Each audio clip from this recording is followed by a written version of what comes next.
have a group of teenagers that listen to this. Would you say it's too late to change? And then also, can you change in your 20s, 30s, and 40s the actual bone structure of your face by just shifting your breathing? It's never too late to change, and if anyone tells you otherwise, they're wrong. It's like saying "Oh, it's too late. I can't exercise now. I can't get more healthy. I can't change my diet." That a lot of people use that excuse. I don't think it's a very good one.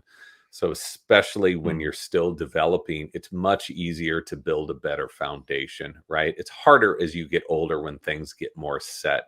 But if you're a kid and you're a mouth breather, a lot of kids don't care about their health. They're like, I don't care about my health. I'm young. I'm yeah, fine.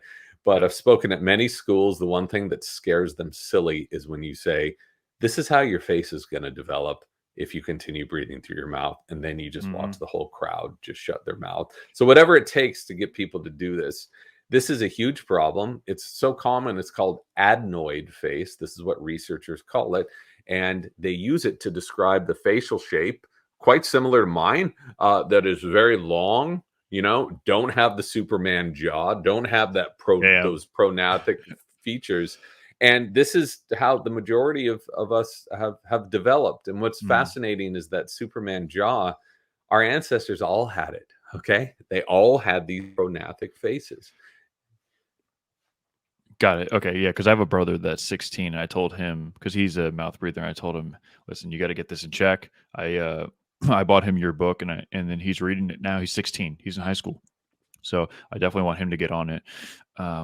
But just to ask the question in a different way, I know you can change your habits, obviously, but can you actually change your bone structure as an adult by breathing for years, or no? So bone structure's a little tricky. I will mention that you can change the tone of your airway. You can change how those tissues adhere to your airway. You can influence the musculature of your face, and all of these things will improve your breathing. You can influence how the tissues react in your noses. Those erectile tissues that can Hmm. dilate or become engorged. So you can affect all of these different things. Bone structure, we're told that when you get to be older, like me, after 30, you just lose bone. And women lose a ton of bone after menopause, which is why Mm. osteoporosis is a worldwide problem. But there's one bone in the face that you can actually increase bone density. You can grow more bone, and it is your face. And Mm. so by chewing and by doing these things we no longer do in modern society, you can send signals to your body to build more bone in your face. And this sounds crazy, but all you have to do is look at the research. I did a study over the course of a year to see if I could grow more bone in my face. It's supposed to be impossible.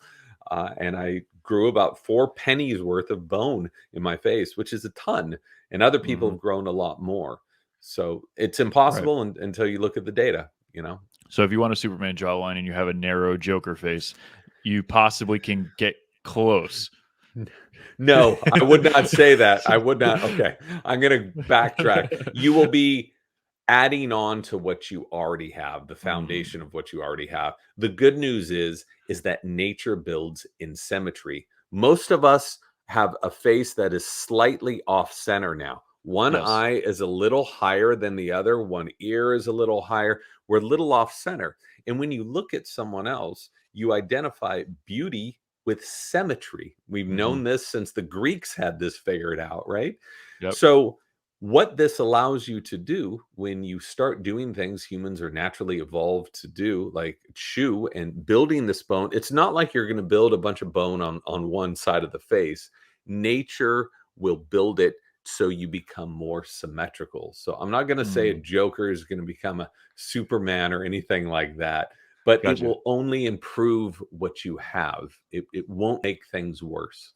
You said chewing specifically. I just want to touch on that. What do you actually mean by chewing? I mean, masticatory stress. I mean, the thing that our ancestors used to do for 2 to 3 hours a day is they Mm, used to chew hard, raw food. How often do we chew nowadays? If you think about the typical American diet, even stuff that's considered healthy, avocados, oatmeal, smoothies, there's no chewing involved.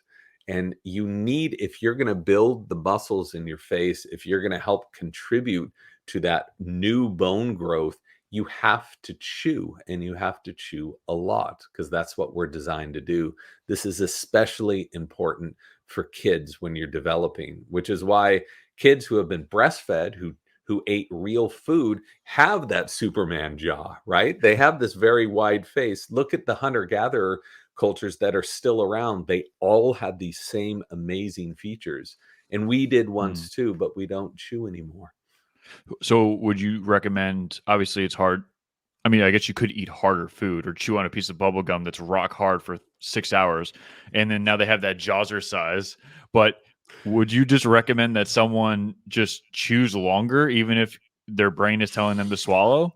Yeah, no bubble gum for 6 hours, everybody. Bad idea. So the easiest thing to do is to do what we have been designed to do, is to eat real food, okay? Not Mm, only are you gonna get better nutrition that way, but it's gonna cause you to chew a lot. To eat a huge salad, you're gonna be chewing that for about 30 minutes, right? 30, 45 minutes to get through a huge bowl of salad. mm, I know a lot of teenagers are like, good luck. There's no way I'm going to eat a bowl of salad. So, mhm, luckily, there are different things you can do. You can get some kinds of gum.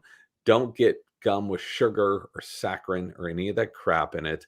There are some types of gum that are very hard that you can chew, that have been shown to really have a benefit. Not as mm, much as food, but and there are some devices you can also get that go in the mouth that stimulate that chewing stress. But the best thing is to eat the way humans were designed to eat.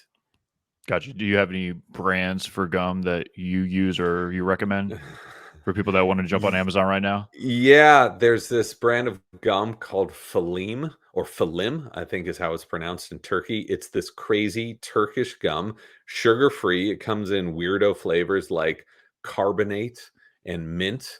I like the sugar free mint type of this gum. They are not paying me to say any of this. So just a heads up. You can buy it on Amazon. I've been buying it for years.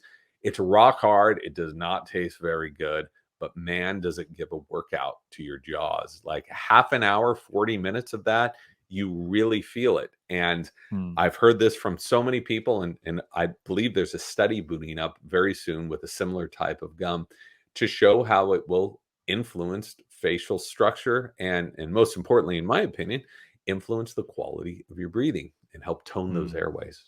Got it. Okay, so chew that specific type of gum, chew longer, more natural food.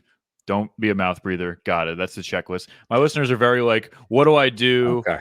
Cool story. Like, how do I I'm implement it and become Bradley Cooper and Limitless?